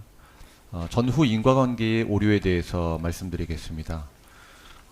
제가 올림픽공원에 가려고 마음을 먹고 있고 생각을 하고 올림픽공원에 가려고 하는데 중간에 제 친구가 와가지고 넌 올림픽공원에 가야 된다라고 이야기를 합니다. 그러면은 제 친구가 저한테 올림픽공원에 가라고 해서 제가 간 것입니까? 아니면은 제가 원래 올림픽공원에 가려고 생각했기 때문에 간 것입니까? 이게 전후 인과관계의 오류로 대표적인 논리학의 오류로 지적되는 시간상의 오류입니다. 백보 천보를 양보해서 특검이 주장하는 시각에 한덕수 국무총리가 윤석열 대통령님께 비상계엄을 하기 위해서는 국무회의를 해야 됩니다 라고 말했다고 하더라도 이것 때문에 국무회의가 개최된 것은 아닙니다. 시간상으로 국무회의 전에 한덕수 총리가 국무회의를 해야 된다고 말했다고 해서 원래 비상계엄 이전에 국무회의를 개최하려고 했던 윤석열 대통령의 생각과 인식이 사라지는 것도 아니고요. 그 생각과 인식이 없었던 것도 아닙니다. 단지 시간상으로 국무회의 전에 한덕수 총리의 건의가 있었기 때문에 그렇게 보일 뿐입니다. 이게 대표적으로 전후 인과관계의 오류로 범해지는 시간상의 오류에 관한 문제이고요. 이 같은 오류가 발생하는 원인은 통제 환상이라는 심리적 편향 때문에 그렇습니다. 제가 영향을 미쳐가지고 어떤 행동을 한 사람이 그 행동을 하게 되었다고 믿고 싶어하는 경향인 거죠. 지구상에서 가장 객관적인 기관으로 불리는 검사가 학생들도 알고 있는 인과관계의 오류라는 논리적 편향에 빠져서 위증죄로 기소했다는 억지 기소는 참으로 부끄러운 일입니다. 그뿐만이 아닙니다. 한덕수 총리가 국무회의를 개최하라고 이야기했다고 해서 그 인과관계를 주장하고 있는데요. 특검은 그 인과관계에 대한 합리적 의심이 있다면 어떨까요? 한덕수 총리가 국무회의를 개최하라고 했다라는 그 말에 인과관계가 의심의 여지가 없을 정도로 증명되어야 위증이 성립되는 것입니다. 만약에 한덕수 총리가 국무회의를 개최하라고 말해서 국무회의가 개최되었다는 그 말 자체에 합리적 의심이 있다면은 의심스러울 때는 피고인의 이익으로 라는 법리에 따라서 당연히 무죄가 선고되어야 할 것입니다. 그런데 이 인과관계에 대한 합리적 의심을 하는 사람은 다름이 아니라 한덕수 자신입니다. 2025년 1월 21일 검찰 특수본 한덕수 피의자 신문조서 13페이지입니다. 연락을 돌리는 것이 제가 건의해서인지 아니면 대통령이 원래 연락을 돌리려고 한 것인지는 잘 모르겠습니다라고 스스로 인과관계를 의심하고 있습니다. 12페이지 탄핵심판사건 10차 변론 한덕수 발언 중에 대통령께서 마음속으로 하신 생각을 제가 증거도 없이 속단해서 말씀드리는 것은 적절하지 않다고 생각합니다. 이거는 청구인 대리인이 국무회의를 거칠 의사가 없는 것으로 판단했지요? 라고 물어보는데 한덕수가 이걸 부정합니다. 한덕수 스스로가 부정하고 의심을 하고 있어요. 인과관계를요. 11페이지요. 탄핵심판사건 10차 변론 중 한덕수가 다시 얘기합니다. 대통령님이 국무회의를 소집하려고 하셨는지 안 하셨는지는 대통령님의 계획이기 때문에 제가 정확히 몰랐습니다. 특검은 인과관계가 있다라고 얘기를 하고 이게 합리적 의심이 없을 정도로 증명되어서 위증이라고 하는데 당사자인 한덕수가 여러 차례의 특검 수사와 재판에서 직접 얘기를 하면서 부정하고 의심을 하고 있습니다. 그러니까 한덕수가 국무회의를 개최해야 된다는 인과관계도 스스로 부정하고 있기 때문에 인과관계가 의심의 여지가 없을 정도로 증명되지 않았다라고 말할 수 없는 것입니다. 한덕수가 국무회의 하라고 이야기했다고 해서 윤석열 대통령이 국무회의를 애초 하려고 생각하고 인식했다는 사실 자체가 없어지지도 않습니다. 비상겸으로부터 불과 5일 후에 3페이지입니다. 2024년 12월 8일에 검사가 작성한 김용현 장관의 피신조서 1회에서 국무회의 안건으로 올려야 한다고 말씀드렸다는 내용이 나옵니다. 굉장히 신빙성이 높은 발언이죠. 이 사건과 전혀 관련 없는 시기이니까요. 12월 9일에도 똑같이 얘기합니다. 김용현 피신조서 2024년 12월 9일 8시 30분부터 긴급 국무회의를 개최하기 위해 소집을 지시하셨습니다. 국무회의에 참석하여 계엄 선포문을 의안으로 하여 심의를 했습니다라고 명백히 나옵니다. 그리고 2025년 6월 28일 이 사건 위증이 문제되기 훨씬 전의 일입니다. 윤석열 대통령에 대한 피신조서 2회 국무회의를 소집해야 한다는 것을 알고 있었다라고 나오고 보안 때문에 저녁에 알렸다라고 답변을 합니다. 국무회의 안건으로 올려야 한다는 것은 사법시험을 본 사람이므로 당연히 헌법상 내용을 알고 있고 의사 정족수를 충족할 위원들을 신속하게 모아서 국무회의를 하자라고 했다는 사실이 명확히 기재되어 있습니다. 윤석열 대통령께서는 국무회의를 해야 된다고 생각하고 인식하고 있었다는 것이죠. 명확히 그런 사실이 일관되게 나타나 있는데 인과관계에 대해서 스스로 의심하고 있는 한덕수가 내가 국무회의 하라고 했다라고 해가지고 국무회의 했다라는 사실 자체가 의심될 수밖에 없는 것이죠. 그렇기 때문에 이 사건 전후 인과관계의 오류는 명백한 것이다 라고 생각할 수밖에 없습니다. 한덕수는 이렇게 얘기합니다. 비상계엄은 고도의 통치 행위이기 때문에 꼭 국무회의를 거칠 필요는 없다라고 말했다는 게 특검 주장의 핵심입니다. 그런데 한덕수의 진술과 주장은 신빙할 수가 없습니다. 한덕수가 특검이나 경찰에서 받은 피신조서는 모두 위증입니다. 17페이지. 제가 일부러 거짓말을 한 것이 아닙니다. 저는 문건을 받지 않았습니다라고 얘기하는데 위증이죠. 18페이지. 어떠한 안건에 대해 논의한 적도 없습니다. 역시 위증입니다. 경찰에서도 위증을 합니다. 안건을 논의한 적이 없다고 거짓말을 한 다음에 자기가 기소되니까 자기가 비상계엄을 건의했다고 자기의 위증과 또 반대되는 말을 합니다. 이것을 어떻게 신빙할 수 있는지 우리 변호인들은 도저히 이해할 수 없습니다. 결국 한덕수는 검사가 CCTV를 보여주니까 그때 비로소 위증한 사실을 모두 인정합니다. 헌재에서 위증을 했습니다라고 자백을 하게 됩니다. 이 한덕수의 주장을 결코 신빙할 수 없다는 것이죠. 사실은 윤석열 대통령께서 국무회의를 할 필요가 없다라고 얘기하신 게 아니라 주례 국무회의, 즉 정례 국무회의를 할 필요는 없다라고 이야기한 것입니다. 정례 국무회의와 긴급 국무회의는 어떻게 다를까요? 정례 국무회의는 특검이 주장하는 것처럼 차관 회의를 개최할 때까지 행정안전부에 의안을 제출해야 되고 그리고 국무회의 개회 전에 의안을 배부해야 됩니다. 그리고 차관회의에 심의도 거쳐야 됩니다. 그런데 긴급 국무회의 경우에는 국무회의 규정상 행안부에 의안을 제출하지 않아도 되고 사전 배부할 필요도 없으며 의안을요. 그리고 차관회의 심의를 거칠 필요도 없습니다. 그리고 특검은 이렇게 주장합니다. 일부 국무위원들에게만 연락해서 참석했기 때문에 위법하다라고 얘기를 하는데요. 2025년 8월 19일 한덕수 특검 2회 피신조서 중 국무조정실 작성 문건에 이런 말이 있습니다. 의안이 긴급하여 국무회의 개최가 시급한 등의 경우 연락이나 통지가 가능한 국무회의에 대해서만 국무회의 개최 사실을 통지하고 결과적으로 이들만 참석하게 되었다고 하더라도 위법하다고 볼 수 없습니다. 제출되어 있는 증거고요. 유사한 사례로 긴급 재정경제명령을 발했던 1993년 김영삼 대통령의 비상대권 행사의 사례를 들 수 있을 것 같습니다. 당일 발표 직전까지 국무위원들도 전혀 그 안건을 알지 못했습니다. 그리어 심지어는 국회 동의안도 빠뜨려서 허둥지둥됐다고 하고요. 그리고 총무처의 의정국 직원도 없었습니다. 보안성과 비밀성이 매우 중요한 비상대권의 특성 때문에 그렇습니다. 그리고 국회 동의 과정에서 결격 사유가 있다는 시비가 있을 법도 했습니다. 하지만 보안 때문에 생긴 일이었고 결국 헌법재판소는 긴급명령의 요건 구비 여부에 대해서 문제점을 찾아볼 수 없다라고 판시하게 됩니다. 비상대권의 특성이 반영된 판시라고 하겠습니다. 판례는 주관설을 취하고 있습니다. 판례는 내 기억과 인식에 따라서 내가 발언했을 때는 주관설에 따라서 위증죄가 성립될 수 없다라고 이야기하고 있는데요. 그 진술이 비록 객관적 사실에 반하더라도 위증죄는 성립하지 않습니다.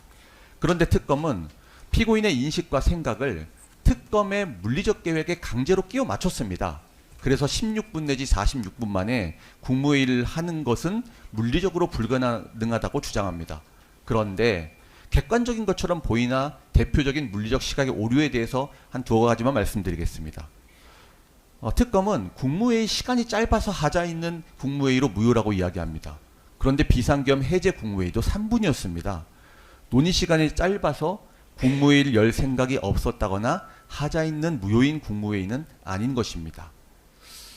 2025년 8월 26일 이재명 정부 하의의 국무회의 회의록입니다. 20분 동안 35건을 심의했습니다. 한 건당 심의 시간이 0.5분에 불과합니다. 30초라는 것입니다. 그러면 이게 하자 있는 무효인 국무회의냐? 그렇지 않다라고 볼 수 있을 것 같습니다. 특검은 위증과 아무런 관련이 없는 친위 쿠데타 주장으로 재판의 본질도 호도하고 있습니다. 항소 이유서에서 본건 비상계엄이 권력의 장기적인 독점 유지 등 헌법 질서의 근간을 흔드는 것이다라는 주장을 하는데요. 2025 고압 129 내란 우두머리 사건 판결문에서는 친위 쿠데타 주장을 배척한 바 있습니다. 이와 같은 점을 재판부에서 면밀히 검토해 주시면 감사하겠습니다. 비상대권의 요건 판단은 대통령의 전속적 권한입니다. 좋은 예로 해리 트루먼 대통령의 6.25 전쟁 참전 결정이 있습니다. 미국에서 참전을 하기 위해서는 대통령의 군 통수권이라 하더라도 의회 승인 없이 군대를 투입하면 안 됩니다. 전쟁 선포 권한이 연방의회에 있기 때문에 반드시 의회 승인을 받아야 되는데요. 트루먼 대통령은 10초 만에 참전을 결정합니다. 그 과정에서 했던 말은 매우 유명합니다. 딘 국무장관, 무슨 수를 써서라도 막아야 하네. 만약에 이게 절차적으로 위법하기 때문에 파병을 하지 않았다면은 의회 승인 절차를 기다렸다면 우리나라는 지금 북한 공산정권 치하에 있을지도 모를 일입니다. 내란머리로 온갖 무차별 기소를 일삼고 이 사건 위증까지 기소하고 있습니다. 하지만 이 사건 위증 기소는 터무니없이 억지 주장이라는 것을 김계리 변호사님의 시간대별 타임테이블 검토로 알아봤고요. 논리적으로도 전후 인과관계의 오류에 따라서 인정될 수가 없다라는 것을 명백히 말씀드리고 싶습니다. 결국 특검의 이 사건 기소는 이치에 맞는 말을 억지로 끌어다 붙여 자기 조건에 맞추려고 한 견강부회라고 요약할 수 있을 것 같습니다. 원심 판결은 타당하므로 특검의 항소는 기각되어야 합니다. 이상입니다. 예, 변호인의 답변에 해당하는 변론까지 잘 들었고요. 그러면 쌍방 항소 이유와 답변 말씀해 주셨는데 아까 말씀드린 것처럼 피고인 혹시 뭐 직접 하신 말씀 있으시면 뭐 한 5분 정도면 네, 막 짧게. 앉아서 하십시오. 마이크 가까이 대고. 네. 지금 그 총리와 이제 그 처음에 참석했던 국방, 외교, 통일, 행안, 법무 뭐 이제 이런 분들이 제가 이제 계엄을 선포하겠다고 하고 이제 그 취지를 말씀을 드리니까 다들 이제 반대를 하시면서 상당히 열띠게 반대를 하셨습니다. 뭐 경제라든지 뭐 또는 외교라든지 뭐 여러 가지 이유로 또 뭐 행안이나 법무는 이제 이게 무슨 옛날식의 계엄인 줄 알고 국민들이 이거를 받아들일 수 있겠냐 하면서 반대를 열띠게 하셨는데 상식적으로 그렇게 반대를 하면 반대를 하는 거로 그냥 끝나는 거지 우리는 반대했는데 국무회의를 해가지고 더 얘기를 들어봅시다라고 하는 거는 좀 앞뒤가 좀 안 맞는 얘기고요. 그거는 이제 알았으니까 잠깐 나가 있어라 하니까 자기들끼리 모여가지고 대통령의 의사, 그러니까 자기들이 얘기를 전부 하고, 저는 그럼에도 불구하고 여러분 한 분 한 분이 지금 나라 상황을 생각하는 거 하고 대통령으로서 이 전체를 보는 거하고는 다르니까 내 좀 의견을 따라 달라라고 제가 마지막에 얘기를 다 듣고 대답을 하고 나니까 자기들끼리 모여가지고 더 좀 사람들을 불러서 대통령 저를 좀 설득시키게 하는 게 맞지 않겠냐 해서 그런 얘기가 나온 것이지, 그 제가 제시한 그 계엄 선포에 대해서 반대 의견을 막 내면서 국무회의 해야 됩니다라는 말이 나온다는 게 좀 이 앞뒤가 맞지 않는 얘기라는 점을 말씀드리겠습니다. 이상. 예. 예, 피고인 말씀까지 들었고요. 그러면은 일단 뭐 항소 이유와 관련된 쌍방의 내용과 또 답변들은 이 정도 그 정도 하고, 결국은 뭐 이 사건은 일단 뭐 공소사실이 그냥 그 하루 있었던 그 증언에 대한 위증이어서 다만 저희가 좀 이따 이제 구성명에서 말씀드리겠지만 결국 뭐 쟁점은 그냥 피고인이 그날 증언이 허위로 볼 수 있는지와 뭐 고의가 있는지 정도여서 뭐 저희가 뭐 따로 쟁점을 별도로 정리하지는 않고 뭐 그 부분 저희가 살펴보는 것으로 하고요. 다만 이 사건 원심의 그 증거 조사한 여러 가지 기록이나 또 쌍방의 주장, 또 항소유를 저희가 살펴보다 보니까 조금 주장이 취지를 좀 명확히 하거나 아니면은 이게 좀 뭐 모순까지는 아니더라도 취지가 조금 애매한 부분이 있어서 그 부분을 몇 가지 저희가 좀 성명을 할까 하는데요. 그 성명사항을 저희가 일단 쌍방에 일단 조금 내용이 있어서 일단 요거는 뭐 초안이니까 그냥 보시고 저희가 지금 말씀드린 내용들 보시면서 한번 생각을 정리해 보시고, 저희가 구성명의 공식적인 구성명 사항은 오늘 공판이 끝나면 공판 조서에 기재를 할 겁니다. 오늘 내용 지금 드린 초안에 좀 수정이 될 수가 있거든요. 그러니까 그 최종적인 구성명 답변은 나중에 공판 조서를 열람 복사하셔가지고 그거에 대한 답변을 주시면 됩니다. 예, 구성명은 저희 주심부장님이 하실 텐데 이 관련 자료가 같이 화면에 뜰 테니까 그거 보시면서 들으시면 되겠습니다. 예.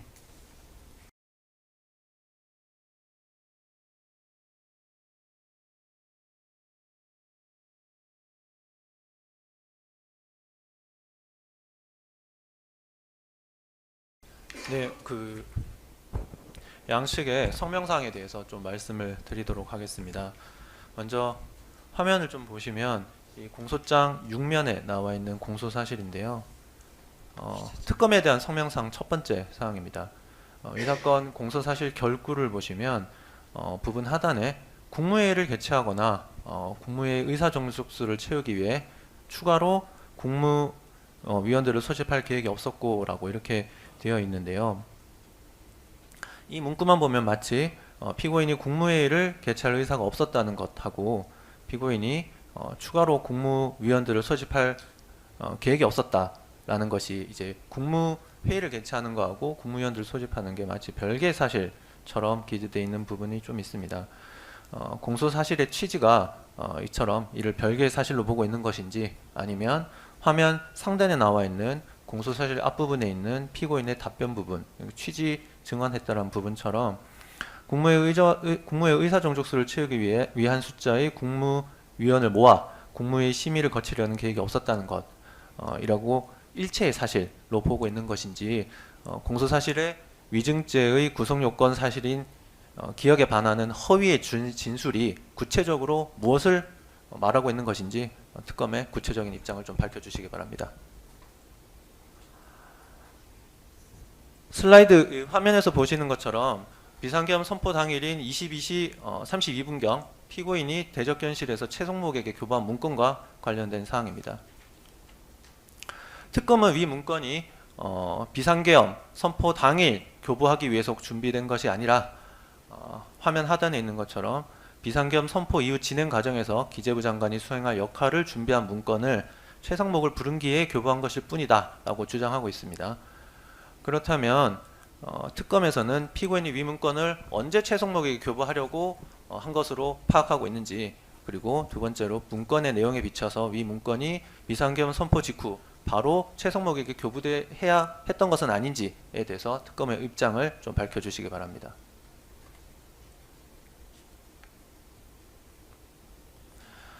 원심 1회 공판 준비기일 녹취서의 일부인데요.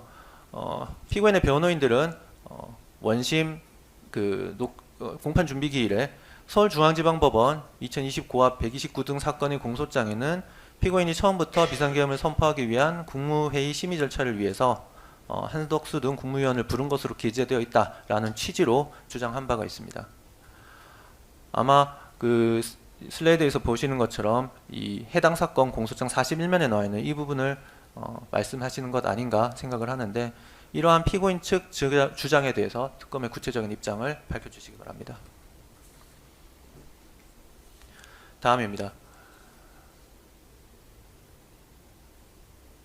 김정환은 한덕수가 아까 그 양측에서도 주장한 바가 있는데요. 김정환은 한덕수가 집무실에서 피고인에게 기다려달라, 요건을 갖춰달라라고 말하는 것을 목격했다라고 진술한 바가 있습니다. 특검은 화면에서 보시는 것처럼 항소 이유서에서 김정환이 한덕수의 이러한 건의를 목격한 것이 국무위원 추가 소집을 지시받았다라는 김정환이 한덕수의 건의를 목격한 이후에 국무위원 추가 소집을 지시받았다라는 취지로 주장하면서 위와 같은 김정환의 진술을 유죄에 대한 증거로 제시하였습니다. 그런데 변호인 측에서는 원심에 제출한 의견서에서 화면에서 보시는 것처럼 김정환이 그러한 진술을 한 것이 21시 30분경 집무실에 들어갔을 때인 것으로 주장을 하고 있어서 서로 주장이 상반되는 상황입니다. 이와 관련해서 김정환의 증인신문 조서를 보면 이와 관련된 진술이 좀 있기는 합니다. 제가 본 것은 총리님께서 들어와서 요건을 갖춰야 된다. 대통령께서는 앉아 있었고 총리가 옆에 서서 그런 말씀을 하는 걸 봤다. 이런 취지로 진술하기도 했습니다. 이런 것들 CCTV 영상이나 이러한 진술들에 비춰서 김정환이 한덕수가 건의한 것을 목격했다는 것이 CCTV 영상, 대통령실 CCTV 영상 중 언제 집무실에 들어갔을 때인지에 관해서 특검이 좀 구체적으로 그 시점을 밝혀주시기 바랍니다. 다음 사항입니다. 특검에 대해서 정부 의전 편람 중 일부를 증거로 제출하시겠다고 계획서를 말씀하시긴 했는데요. 거기에 나오는 일부가 아니라 제6장 국무회의 및 차관회의 운영 부분 전체를 확인할 수 있는 자료를 좀 제출해 주시고요. 그 다음에 두 번째로 법률안 공포 등 국무위원이 부서가 이루어지는 국법상 행위에서 부서가 언제 이루어지는지 알 수 있는 자료도 좀 제출하시기 바랍니다. 다음으로 특검 측은 이 사건 비상계엄 해제 직후 비상계엄 선포가 국무회의 심의 없이 이루어졌다라는 내용의 언론 보도가 있었던 것으로 알고 있는데요. 언제부터 그러한 언론 보도가 있었는지 알 수 있는 자료도 제출하십시오. 그리고 2024년 12월 4일 국회에서 발의된 피고인에 대한 탄핵소추안을 증거로 제출하시고 증거순서 6번 한덕수 작성의 진술서, 그러니까 이 진술서의 작성이나 수사기관에 제출한 시기 지금 12월경으로만 되어 있는데요. 그 날짜까지 구체적으로 특정해 주시기 바랍니다. 다음은 피고인 및 변호인에 대한 사항입니다. 보시는 화면은 12월 3일 21시 57분경 최상목이 대통령실에 도착해서 집무실로 들어갔다가 다시 대접견실로 나오는 장면인데요. 비상계엄 선포 당일 22시 32분경 피고인이 최상목에게 교부한 문건과 관련해서 피고인이 위 문건을 최상목이 대통령실에 도착한 21시 57분경이 아니라 비상계엄 선포를 마친 이후인 22시 32분경에 교부한 어떤 특별한 이유가 있는지에 관해서 피고인 측 입장을 밝히기 바랍니다. 다음입니다. 피고인 측은 원래 비상계엄 선포 전에 국무회의를 개최할 계획이 있었다라고 지금 주장을 하고 있습니다. 이와 관련해서 이 부분에 대해서 서로 지금 공방이 좀 오고 가고 있는데 그 부분 조금 더 구체적으로 밝혀주셨으면 해서 드리는 성명사항입니다. 첫 번째로 비상계엄 선포 전에 국무회의를 개최하기로 계획하였음에도 국무위원 전원이 아닌 일부에게만 소집 통지를 한 이유. 두 번째, 국무회의를 개최하려고 했다면 국무위원들을 국무회의장인 대통령실 2층으로 부르지 않은 이유. 세 번째, 일부 국무위원의 소집 이외에 국무회의를 위한 준비, 예를 들면 안건 상정을 위한 안건 자료라든가 부서 준비라든가 국무회의 의사록, 녹음 준비 등을 말하는 겁니다. 이런 준비를 하지 않은 이유가 무엇인지에 대해서 피고인 측의 구체적인 입장을 다시 한번 밝혀주십시오. 다음은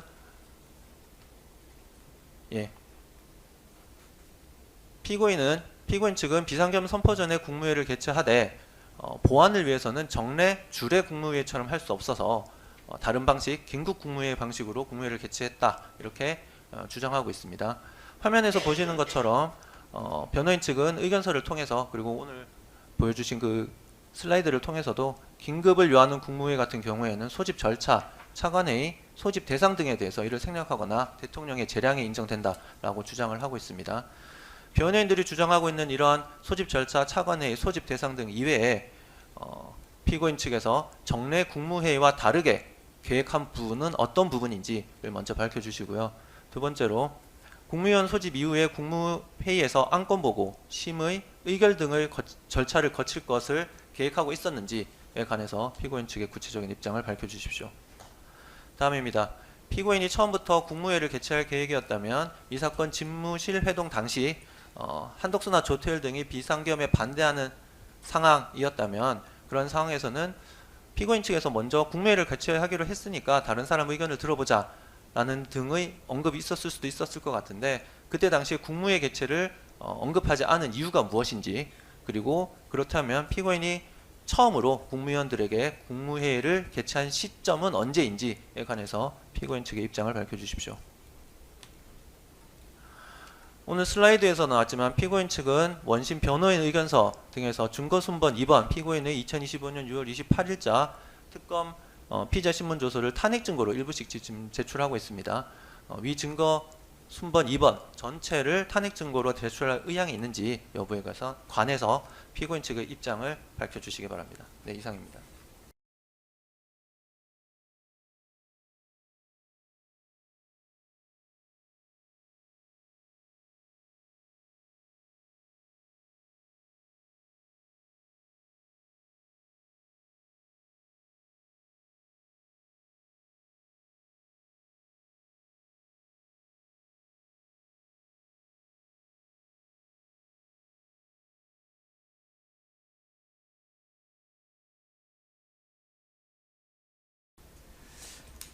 예, 지금 저희 주심부장님 말씀하신 그 내용들을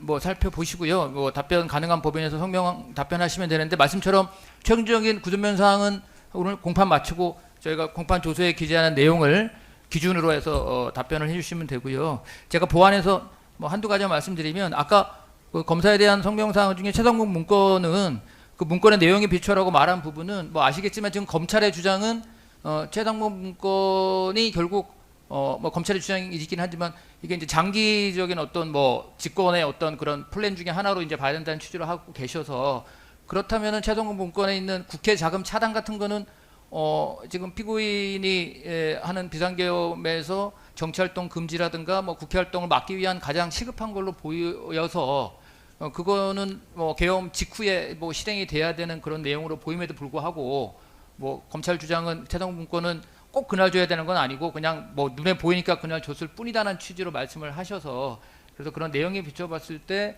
뭐 당연히 뭐 피고인 측에서는 그날 주려고 준비했다는 것이니까 뭐 그런 그 부분들을 어떻게 설명할 수 있을지 이제 그 부분을 저희가 염두에 두고 말씀드린 거니까 그런 면에서 답변하시면 될 것 같고, 그다음에 하나만 여기 어느 내용 추가하면은, 지금 아까 변호인의 그 구두변론에서 좀 나온 내용이라 그 이제 변호인 측에서 주장하는 지금 이제 뭐랄까요, 그 검찰의 주장을 탄핵하는 것 중에 하나가 소위 말하는 1차 집무실 회동 때 8인 멤버가 모였을 때는 그때는 물론 이제 한덕수 그 전 총리는 본인이 국무회의를 제안했다고 했는데, 그러니까 한덕수 총리가 들어가기 전에 이미 있었던, 그 나중에 들어온 사람이야 그렇다고 치고 이미 있었던 박성재나 이상민 또 같이 들어갔던 사람도 국무회의 얘기는 못 들었다고 하고는 있잖아요. 그렇죠? 집무실에서는. 그런데 이제 다만 검찰 주장을 보면 그 이후에 대적기실 나온 다음에 이제 대법관실 나온 다음에 비로소 뭐 국무위원들이 국무회의 얘기한 것은 이제 검찰 주장을 보니까 그거는 그냥 뭐 사실은 누가 먼저 시작했는지 모르게 서로 약간 이렇게 좀 중구난방으로 얘기한 거라 그것만 가지고 그때 비로소 국무회의 했다고 보기는 어렵다라는 주장이 계시긴 한데, 근데 다만 그 앞에 있는 1차 진부실 회동 때는 그때는 사실 한덕수 전 총리 빼놓고는 국무회의 얘기를 들었다는 사람이 지금 아무도 없는 거는 기록상 맞는 것 같거든요. 근데 그거에 대해서 그럼 검찰 입장은 뭔지 그것도 한번 좀 뭐 워낙 또 변호인이 그 부분을 강하게 주장하고 있으니까 그것도 한번 정리를 한번 해주시면 좋지 않을까 하는 생각이 들어서 그 부분 좀 말씀을 드리고요.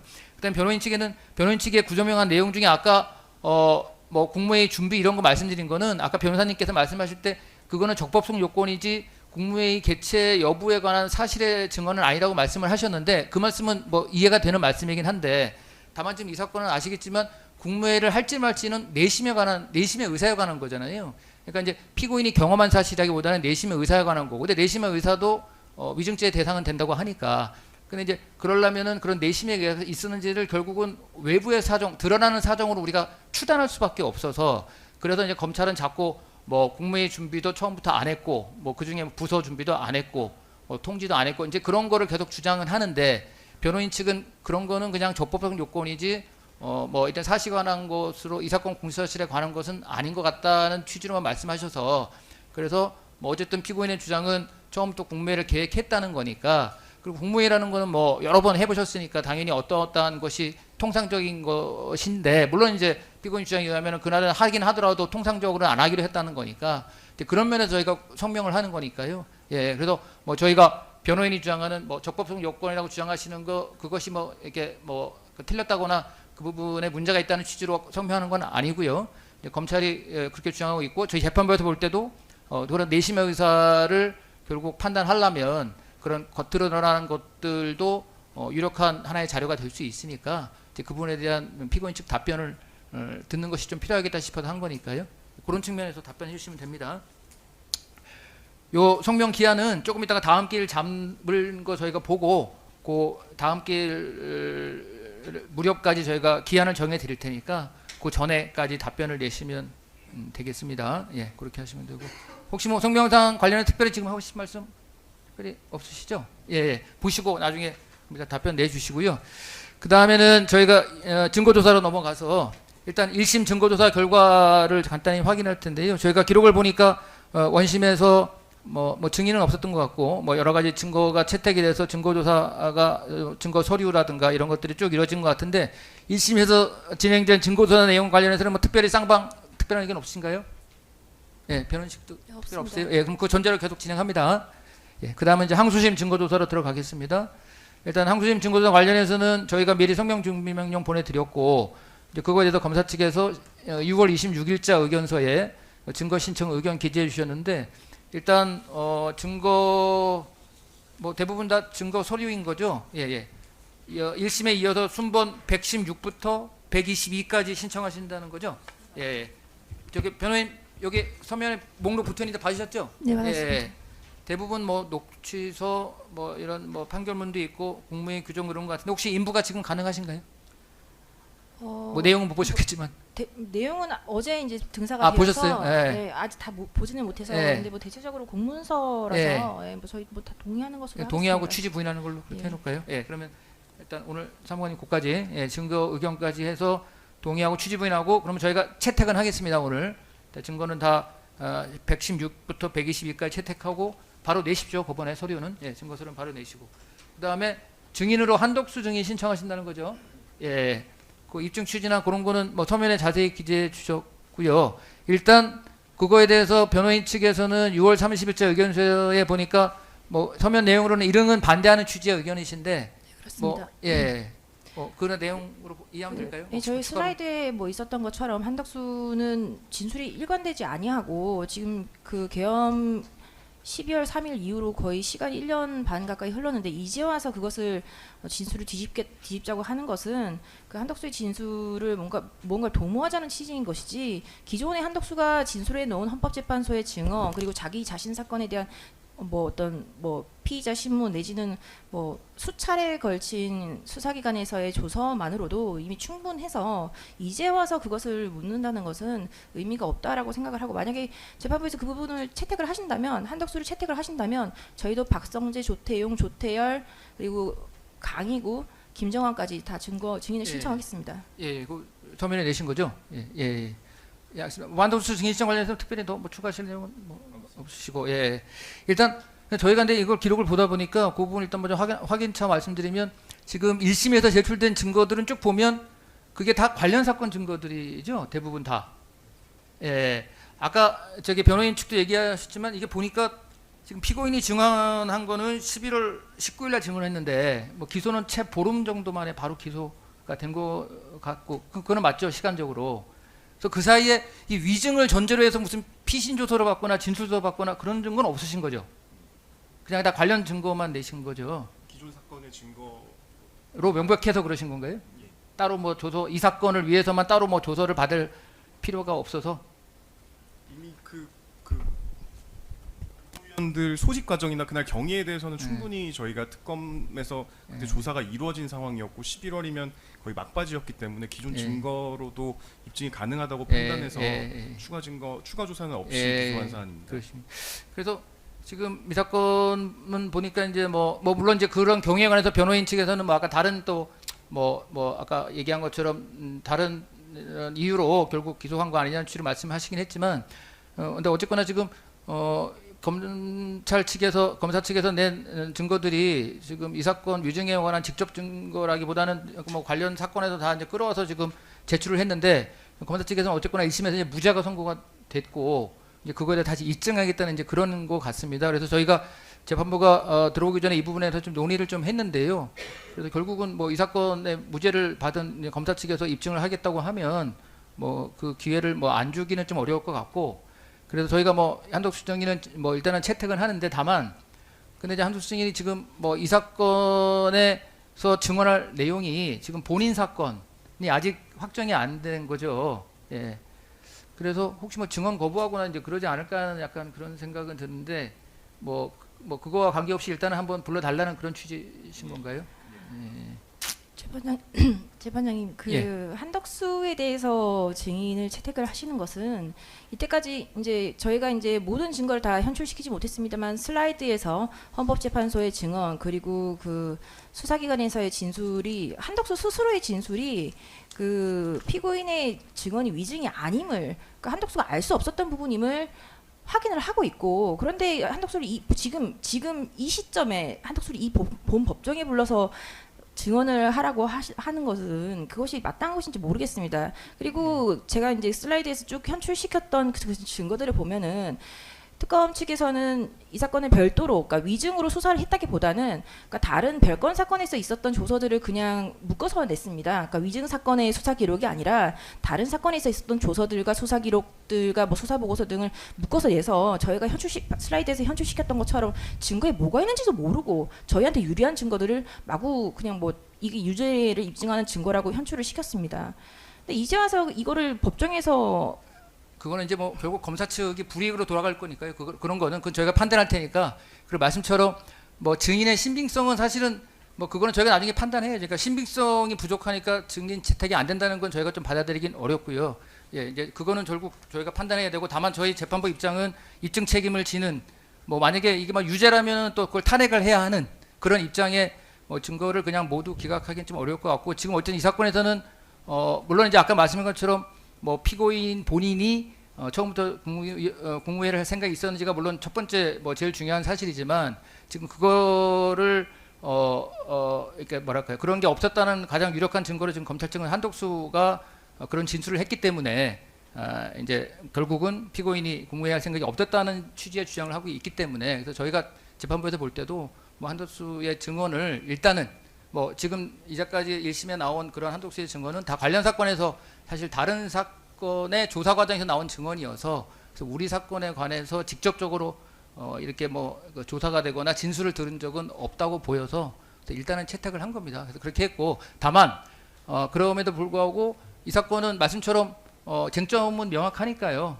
그래서 저희가 볼 때 시간은 뭐 이렇게 길게 할 필요는 없을 것 같고 이미 뭐 거의 다 지금 변호인이 주장한 것처럼 저희가 봐도 한덕수 그 전 총리의 진술이 뭐 이렇게 아주 일관되지는 않지 않습니까? 조금 뉘앙스가 다른 진술들이 있고 하니까 이제 그런 거 확인하는 정도면 될 것 같아서 뭐 만약에 한다고 해도 주시면 좀 어느 정도 시간을 혹시 뭐 30분? 예, 저희가 봐도 뭐 그 정도 하면 될 것 같고, 그러니까 저희가 대신에 쟁점은 명확하게 하고 한정해서 거기에 한정해서 하는 걸로 그렇게 하고, 뭐 그래서 주시면 반대신문 해서 뭐 1시간 정도에 맞추는 걸로 일단 그렇게 하고요. 반대신문 시간 조금 더 주시기 바랍니다.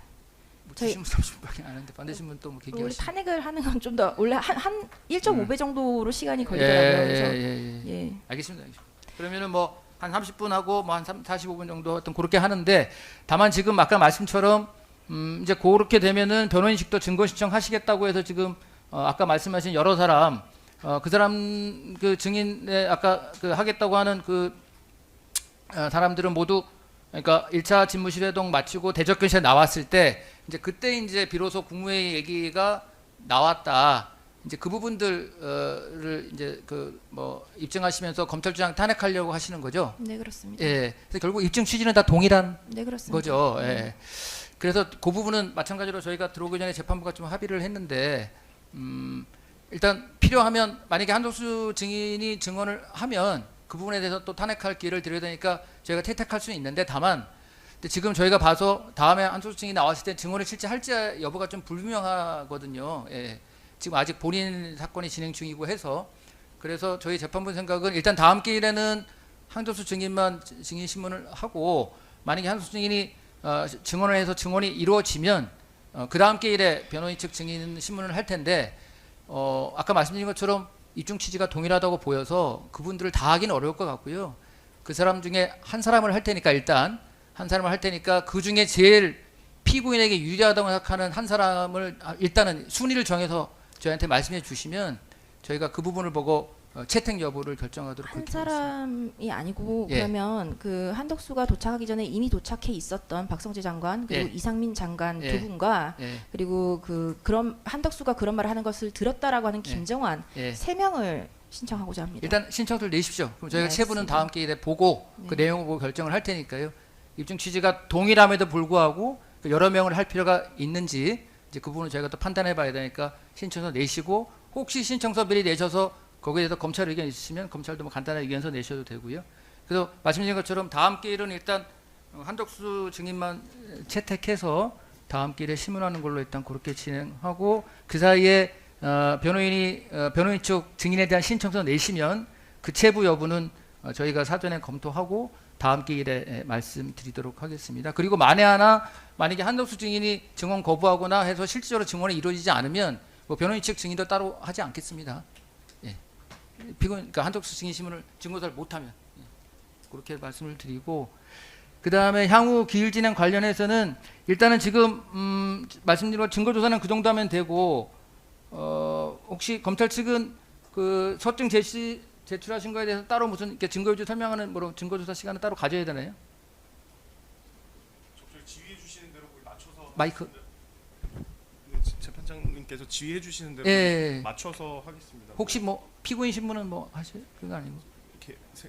예정돼 계획하고 있지 않습니다. 따로 예정 없으시고. 예. 혹시 변호인 측은 뭐 피고인 신문 따로 뭐 안 하실 거? 저는 예. 맞습니다. 그러면 이름은 그러면 뭐 증인 신문 하게 되면 검찰 측 증인 한 명, 피고인 증인 한 명, 그다음에 저기 간단하게 뭐 증거에 대한 중요한 것만 한 그러면 15분 10분 정도 뭐 하셔도 되고, 아니면 최종 변론을 같이 하셔도 되고, 그다음에 피고인 신문 안 하면 최종 변론하고 마치는 걸로 일단 그렇게 하는 걸로 하겠습니다. 그래서 다음 기일만 일단 저희가 정하고 그 이후에 변호인 측 증인 신문 기일이나 최종 변론 기일은 다음 증인 신문의 진행 경과를 보고 이렇게 정하도록 하고요. 기일을 이제 정해야 되는데 전 그렇게 하고 그리고 지금 피고인에 대한 관련 사건 진행되는 거 지금 쌍방이 자료 내셨는데 이제 변호인 낸 거 보니까 지금 여러 건이 뭐 지금 진행이 되고 있고, 피고인에 대해서 총 8건이 진행되고 있고 예. 이제 한 건은 대법원에 올라가서 기일이 없고 뭐 예. 나머지 이제 내란우두머리 사건 저희가 기피 신청한 것이 기각이 돼서 매주 목요일로 예, 기일이 예. 지정되어 있습니다. 예, 그래서 저희가 정리해 보니까 뭐 또 뭐 어디 증인 또 나가시는 것도 있고, 예. 예, 그래도 좀 뭐 기일이 지금 상당히 빡빡한 그런 상황이라, 그래서 저희도 뭐 이미 다 딴 사건 길이 잡혀 있으니까 그걸 고려해서 저희가 길을 잡을 수밖에 없어서요. 그래서 이제 한덕수 증인 신문기를 저희가 이렇게 보다 보니까 지금 뭐 비어 있는 것 중에 그나마 빠른 게 이제 21일 화요일인데 혹시 일단 가능은 하신가요? 7월 21일 그 주에 그 화요일 말고 네. 월, 수, 목, 금 모두 다 재판이 있어서 일단 저희 말- 한번 네. 말씀드려 본 겁니다. 네. 저희 말고 다른 변호인들이 변론을 좀 준비해서 예, 할 수 예, 있게 예, 접근 그래요, 좀. 그나든 저희가 보니까 월, 수, 목, 금이 다 소위 말하는 본안 재판길이 다 잡혀 있어. 저희도 뭐 변호인이 어렵다 그러시면 저희도 뭐 억지로 할 생각은 없고요. 네네. 그럼 전상 그 다음 주로 넘어가겠습니다. 그럼 그 다음 주로 그러면 28일 정도 저희가 어떨까 싶은데 일단 검사 측 가능하신가요? 예, 가능합니다. 그 재판부 변호인 측. 뭐 저희도 가능은 합니다만 그 아까 공판 조서를 열람등사해서 저희가 그 성명 예. 사항을 변론을 좀 준비하고 예. 할 수 있도록 이 지금 그러니까 성명상 그러면 23일 정도까지 내시면 되는데 오늘이 예. 7월 1일이니까 23일 아니 23일은 좀 약간 멀고 22일 수요일 날 그러니까 저희가 1, 2, 3주 드리는 거니까요. 7월 22일까지 조서가 빨리 나오나요? 조서는 내일 나갑니다. 아, 예, 알겠습니다. 내일 중으로 제가 드릴 테니까요. 그러면은 다음 기일은 7월 28일 오후 2시 그 검찰 측에서는 신청서 내십시오. 증거 신청서. 예. 한덕수 증인 증거 신청서 내시고 다음 기일은 7월 28일 일단 오후 2시에 하고 그다음에 우리 사무관님 조서에다가 오늘 구성명에 대한 답변은 쌍방 모두 7월 22일까지 제출하겠다. 그 진술한 걸로 일단 그렇게 정리해서 7월 20일까지 그럼 성명 답변 제출해 주시고 말씀드린 것처럼 다음 재판은 7월 28일 화요일 오후 2시에 한덕수 증인 일단 신문하는 걸로 그렇게. 재판장님 혹시 한덕수 신청을 미리 제출했었었는데 접수가 되었을까요? 냈다니. 예, 알겠습니다. 어차피 지금 구치소에 있으니까 뭐 글을 소환하면 되니까 신청을 따라 안 내셔도 되겠습니다. 예, 그럼 오늘 재판이 마치겠습니다. 예, 수고하셨습니다.